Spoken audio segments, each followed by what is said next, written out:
we are, the front gate for the Presidio. There's a lot of things to say about this.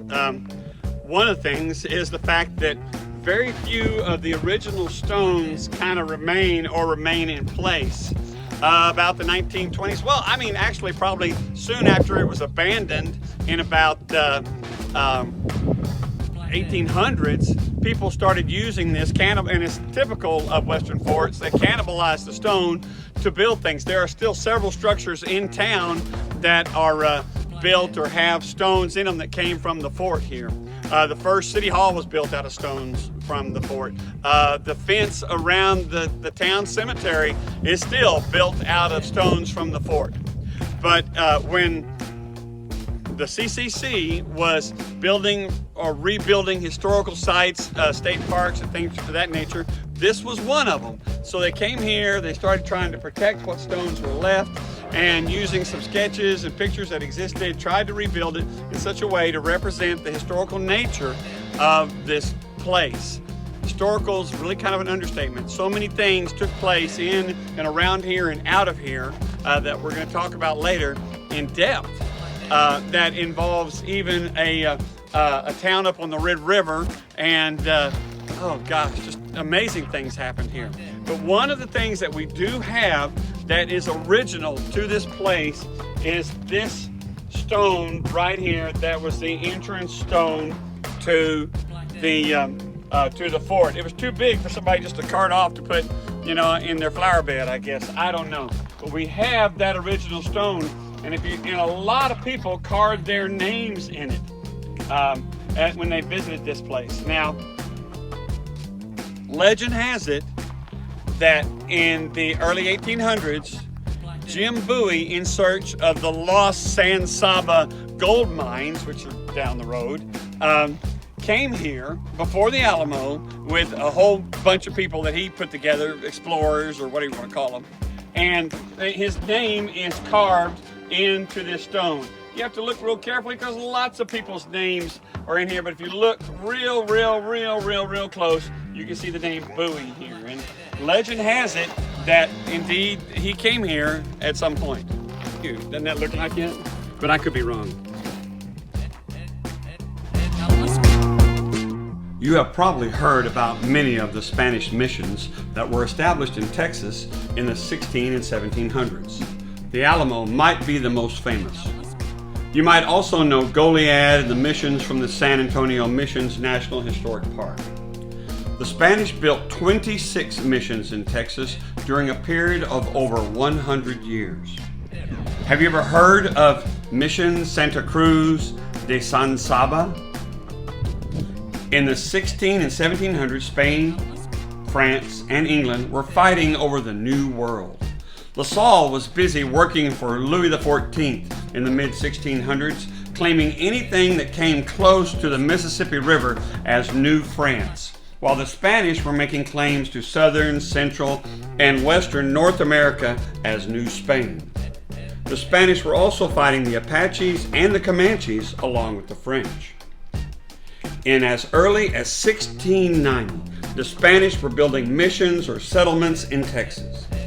They would eventually build 26 missions, including the Alamo in 1718. In 1744, the Apaches made a peace treaty with the Spanish, although this was more like an agreement to a common desire to not fight each other. Nothing official about it.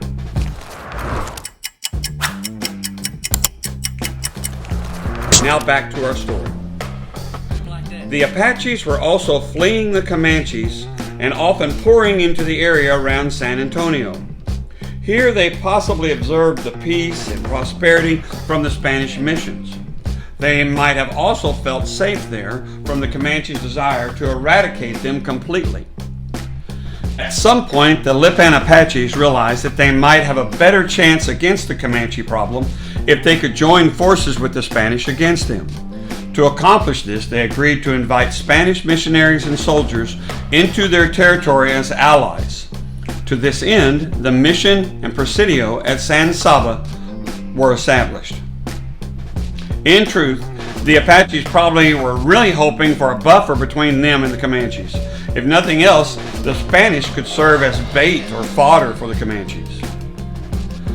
The mission was officially known as Missions Santa Cruz de San Saba. The Presidio was officially Presidio San Luis de las Amarillas, today known as Presidio San Saba.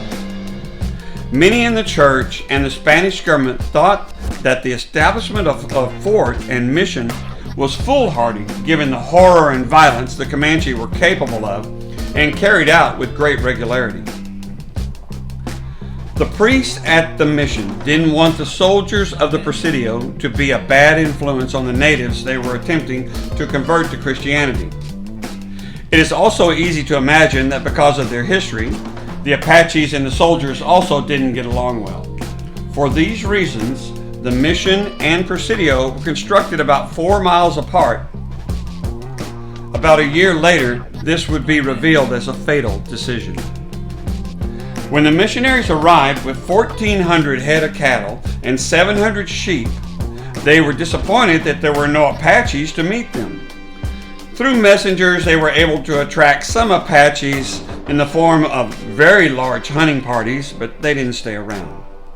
In general, the mission was considered a failure. Some of the missionaries abandoned their assignment and returned to San Antonio. The Apaches were also unimpressed with the size of the garrison in the Presidio. They did not feel safe enough to settle there on the edge of Comancheria. The presence of the mission infuriated Comanche leaders who saw San Saba as proof of an alliance between the Spanish and Apache and an encroachment on their land. Apache hunting parties passing through the area would often tell the Spanish soldiers or the priests that an attack was coming from the Comanches. In the spring of 1758, the mission was attacked. As was common with Comanches, they attacked with overwhelming odds in their favor.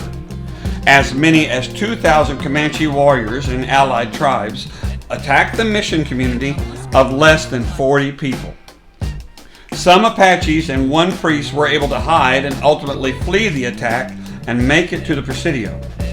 The commander of the Presidio sent a few soldiers to help the mission, but they retreated once they saw the large number of Comanches.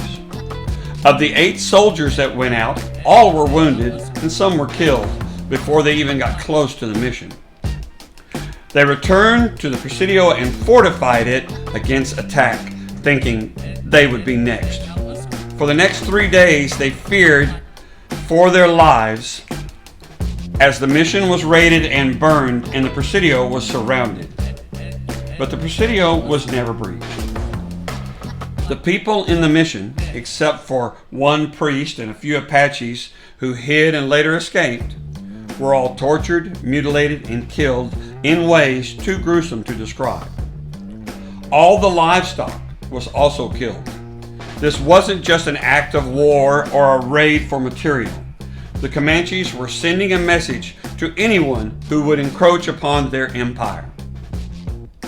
In 1765, several years later, Pedro Romero de Tierros, the wealthy sponsor of the mission and cousin of the martyred Father Superior, commissioned this painting of the massacre.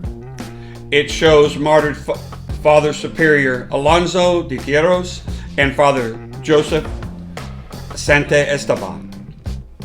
Based upon archaeological investigations and the painter's interviews with eyewitnesses, the painting is considered fairly accurate.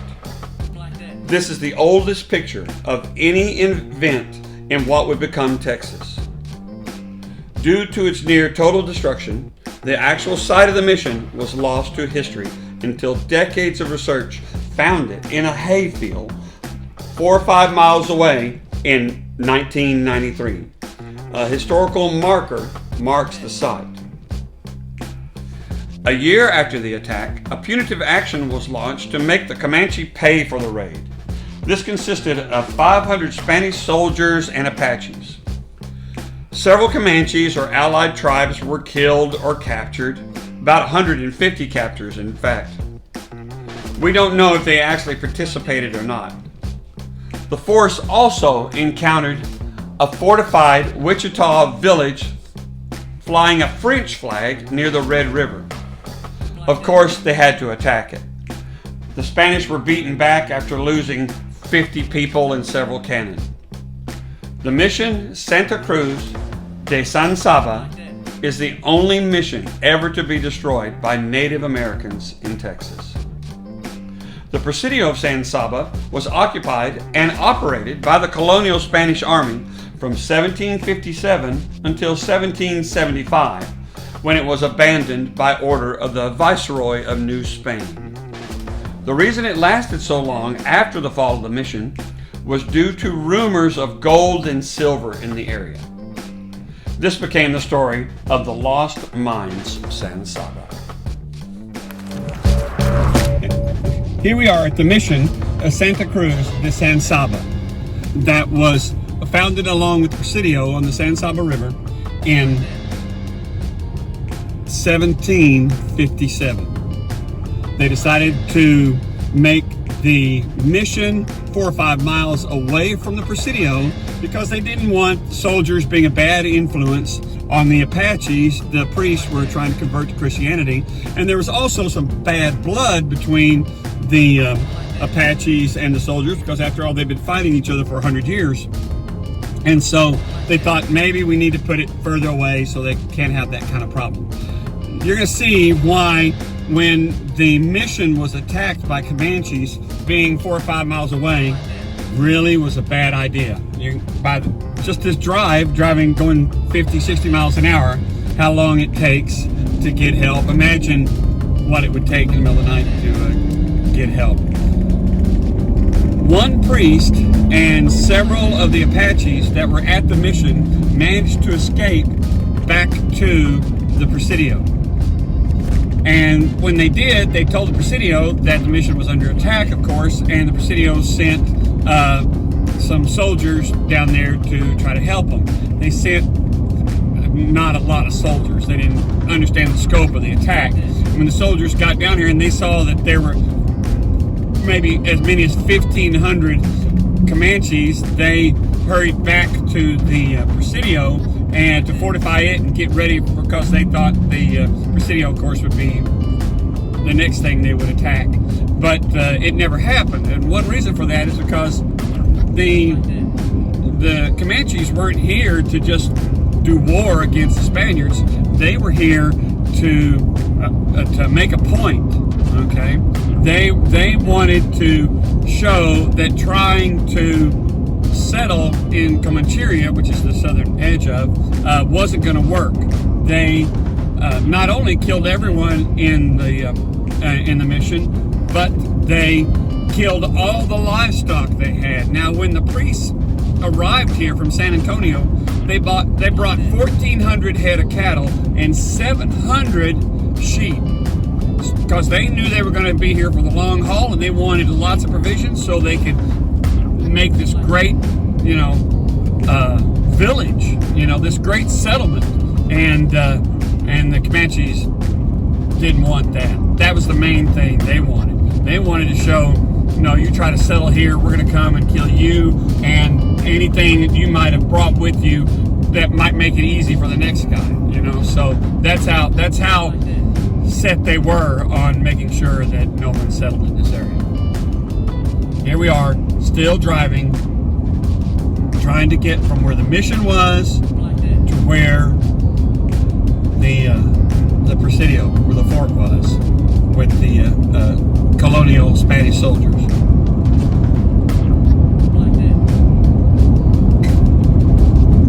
We're still driving.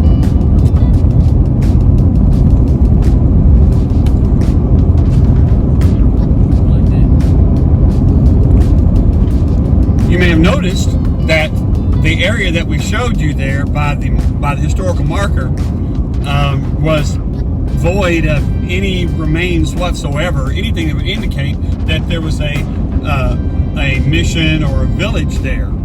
Well, the Comanches destroyed everything and burned the mission to the ground, and then over the years it got plowed under and it was lost. It was gone. No one knew where the mission really was until a decade of research in the 80s and 90s finally started finding artifacts in that hayfield that we were just looking at. And they were able to do that thing that archaeologists do, where they see where posts were in the ground by different colors of the soil and things of that nature, and determined exactly where the mission was in 1993. That mission went from the mid-1700s to 1993 without even knowing where it had been. That's how, I guess you could say, effective of a job the Comanches did in destroying it.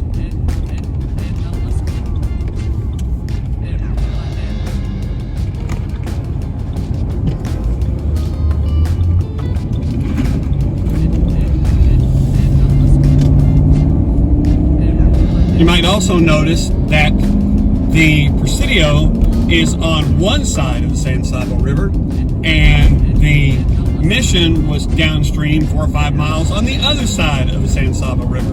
This was a barrier to getting help as well, possibly. There are places in the San Saba that are quite deep, and other places that are easy to get across with a horse, perhaps. But anyway, they were a long ways from help. Stop.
Presidio de San Saba. When you're being attacked by 1,500 Comanches, that 4 or 5 miles was a lifetime.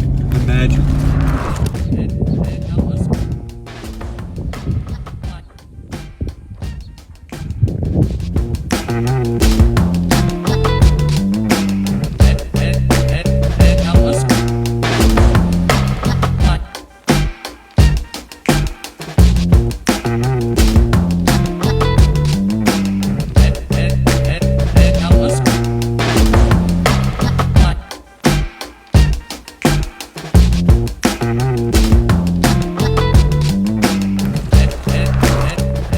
Spain was basically asking their soldiers to do a minimum 10-year enlistment commitment, I guess you could say, and then move to a foreign land. They were allowed to bring their wives and family to these things, and they ended up being kind of helpful. The Spain would, more or less hire them or use them to cook and do things. So this was not just a whole bunch of men sitting around waiting to go fight Indians. This was a village of people and livestock and men, women, and children. Lots of things going on. This was a good, if you think about it too, for the time, just the area inside this wall would be a pretty good sized village. A lot of things going on.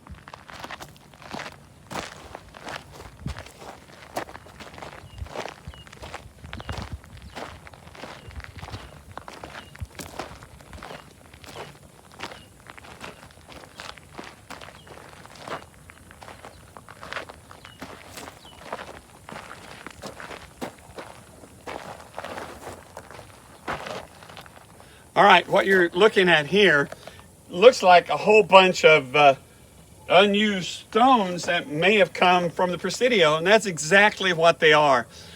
There is a process going on when a building or something falls into ruin or whatever, gets sold or whatever. They are trying to find, recover, and bring back actual real stones and use them to try to still continue rebuilding the Presidio here. And so you're looking at a bunch of stones that very likely are original stones and timbers for the Presidio. Kind of cool, huh? That they're going to maybe use, and basically volunteers are doing this. Right behind us, we see the San Saba River.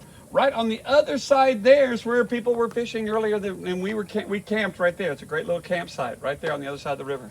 So there it is right there. How about that?